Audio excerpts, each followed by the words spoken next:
وہ خدا سے بہت قریب ہے جو خوش اخلاق اور دوسروں کا بوجھ اٹھانے والا ہے۔ ملک ایک کھیتی ہے، اگر عدل اس کا پاسبان نہ ہو تو یہ کھیتی اجڑ جاتی ہے۔ خدا کو راضی کر، وہ تجھے راضی کر دے گا۔ اس وقت تک اپنے آپ کو انسان مت سمجھو جب تک تمہاری رائے غصے کے زیر اثر ہے۔ ہر بچے کی پیدائش اس بات کا پیغام ہے کہ خدا ابھی تک انسان سے مایوس نہیں ہوا۔ جب انسان نیک ہو جاتا ہے تو اس کا ہر کام نیک ہو جاتا ہے۔ اگر آپ 30 برس میں طاقتور اور 40 برس میں عقل مند نہیں بنے تو آپ کبھی بھی طاقتور اور عقل مند بننے کی امید نہ رکھیں۔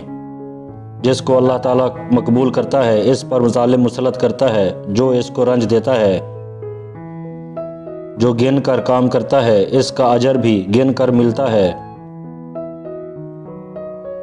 بہشت کو بغیر عمل کے طلب کرنا بجائے خود ایک گناہ ہے۔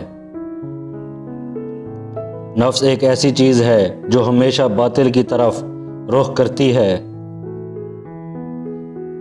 برے عمل اللہ سے سری دشمنی کے مترادف ہیں۔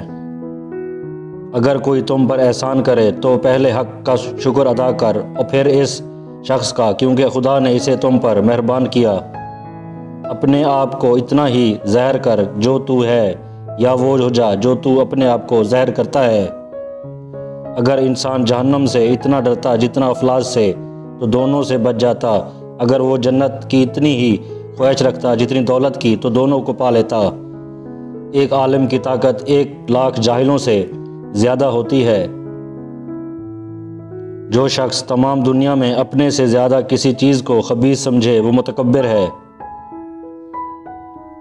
انسان کو 4 چیزیں بلند کرتی ہیں: علم، عمل، کرم اور خوش کلامی۔